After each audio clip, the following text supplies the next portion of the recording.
नमस्कार दोस्तों, स्वागत है आप सभी का एक नए वीडियो में। दोस्तों, आज का हमारा पहला प्रश्न है, मानव द्वारा सर्वप्रथम प्रयुक्त अनाज क्या था? तो दोस्तों, ये जौ था। जो हमारा मानव या मनुष्य है, इसने सबसे पहले किस अनाज का प्रयोग किया था? तो दोस्तों, ये जौ हो जाएगा। बहुत ही महत्वपूर्ण प्रश्न है दोस्तों, बहुत सारी परीक्षाओं में पूछा जा चुका है। इसको आप लोग जरूर याद रखिएगा। मनुष्य ने सबसे पहले किस अनाज का प्रयोग किया है? तो दोस्तों, ये जौ हो जाएगा। चलिए आगे देखते हैं। अगला प्रश्न है, सबसे पुराना वेद कौन सा है? तो दोस्तों, ये ऋग्वेद है। जो हमारे वेद हैं, इनमें सबसे पुराना वेद कौन सा है? तो दोस्तों, ये ऋग्वेद है। कुल वेद कितने हैं? तो दोस्तों, ये 4 हैं। लेकिन इनमें सबसे प्राचीन या सबसे पुराना कौन सा है? तो दोस्तों, ये ऋग्वेद हो जाएगा। सबसे बड़ा कौन सा वेद है? तब भी दोस्तों, ये ऋग्वेद ही हो जाएगा। महत्वपूर्ण प्रश्न है दोस्तों, इसको भी आप लोग याद रखिएगा। सबसे पुराना या सबसे प्राचीन वेद कौन सा है? तो दोस्तों, ये ऋग्वेद है। कुल कितने हैं? तो ये 4 हैं। चलिए आगे देखते हैं। अगला प्रश्न है, गौतम बुद्ध का जन्म कब हुआ था? तो दोस्तों, 563 ईसा पूर्व में हुआ था। ये जो हमारे गौतम बुद्ध जी थे, बौद्ध धर्म के संस्थापक, इनका जन्म कब हुआ था? तो दोस्तों, 563 ईसा पूर्व में हो जाएगा। और अगर आपसे पूछा जाए कि गौतम बुद्ध जी का जन्म कहाँ हुआ था? तो दोस्तों, ये लुम्बिनी में हो जाएगा। गौतम बुद्ध जी का जन्म कहाँ हुआ है? तो ये लुम्बिनी में है। कब हुआ था? तो दोस्तों, 563 ईसा पूर्व में हो जाएगा। चलिए आगे देखते हैं। अगला प्रश्न है, योग दर्शन के प्रतिपादक कौन हैं?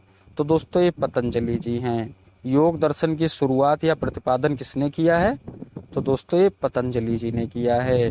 महत्वपूर्ण प्रश्न है दोस्तों, इसको भी आप लोग याद रखिएगा। योग दर्शन का प्रतिपादक कौन है?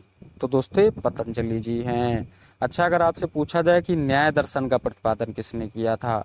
तो दोस्तों, ये गौतम जी ने किया था। न्याय दर्शन के प्रतिपादक कौन है? तो ये गौतम जी हो जाएंगे। योग दर्शन के प्रतिपादक कौन है? तो दोस्तों, पतंजलि जी हैं। चलिए आगे देखते हैं। अगला प्रश्न है, गुलाम वंश का संस्थापक कौन था? तो दोस्तों, कुतुबुद्दीन ऐबक था। गुलाम वंश की स्थापना किसके द्वारा की गई थी? तो दोस्तों, कुतुबुद्दीन ऐबक के द्वारा हो जाएगा। कब? तो दोस्तों, 1206 ईस्वी में। गुलाम वंश की स्थापना कुतुबुद्दीन ऐबक के द्वारा कब की गई थी? तो दोस्तों, 1206 ईस्वी में हो जाएगा। महत्वपूर्ण प्रश्न है दोस्तों, बहुत सारी परीक्षाओं में पूछा जाता है। इसको भी आप लोग याद रखिएगा। गुलाम वंश का संस्थापक कौन है? तो दोस्तों, कुतुबुद्दीन ऐबक हो जाएगा। चलिए आगे देखते हैं। अगला प्रश्न है, पानीपत की पहली लड़ाई में बाबर ने किसको हराया था? तो दोस्तों, इब्राहिम लोदी हो जाएगा। जो हमारी पानीपत की पहली लड़ाई थी, ये किसके बीच हुई थी? तो दोस्तों, बाबर और इब्राहिम लोदी के बीच हुई थी, जिसमें इब्राहिम लोदी की हार हुई और बाबर जो था, ये विजयी हुआ था। अच्छा, अगर आपसे पूछा जाए कि पानीपत की पहली लड़ाई कब हुई थी? तो दोस्तों, 1526 ईस्वी में हो जाएगी। किसके बीच हुई थी? तो दोस्तों, बाबर और इब्राहिम लोदी के बीच हुई थी। पानीपत की पहली लड़ाई कब हुई थी? तो दोस्तों, 1526 ईस्वी में हो जाएगी। चलिए आगे देखते हैं। अगला प्रश्न है, भगत सिंह, राजगुरु तथा सुखदेव को फांसी कब दी गई थी? तो दोस्तों, 23 मार्च 1931 को दी गई थी। भगत सिंह जी, राजगुरु जी और सुखदेव जी को फांसी कब दी गई थी?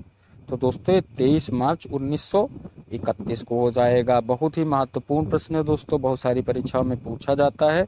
इसको भी आप लोग जरूर याद रखिएगा। भगत सिंह, राजगुरु और सुखदेव को फांसी कब दी गई? तो दोस्तों, ये 23 मार्च 1931 को हो जाएगा। चलिए आगे देखते हैं। अगला प्रश्न है, ब्रिटिश काल में दिल्ली से पहले भारत की राजधानी कहाँ थी? तो दोस्तों, ये कलकत्ता में थी। हमारी राजधानी दिल्ली से पहले कहाँ थी भारत की, अंग्रेजों के समय में? तो दोस्तों, ये कलकत्ता में थी। कलकत्ता से दिल्ली हमारी जो राजधानी है, कब स्थानांतरित हुई है? तो दोस्तों, ये 1912 में हो जाएगा। इसकी घोषणा जो थी, ये 1911 में हुई थी। लेकिन कलकत्ता से राजधानी दिल्ली के लिए स्थानांतरित किस वर्ष हुई है? तो दोस्तों, 1912 में हो जाएगी। महत्वपूर्ण प्रश्न है दोस्तों, इसको अभी आप लोग जरूर याद रखिएगा। ब्रिटिश काल में दिल्ली से पहले भारत की राजधानी कहाँ थी? तो दोस्तों, कलकत्ता में थी। चलिए आगे देखते हैं। अगला प्रश्न है, किस वर्ष भारत की राजधानी कलकत्ता से दिल्ली स्थानांतरित की गई? तो दोस्तों 1912 में की गई थी। अभी हम लोगों ने देखा भारत की राजधानी जो पहले कलकत्ता में थी, ये कलकत्ता से दिल्ली कब स्थानांतरित हुई? तो दोस्तों ये वर्ष 1912 में हो जाएगी। अगला प्रश्न है, निम्नलिखित में से कौन poverty and un British rule in India का लेखक है?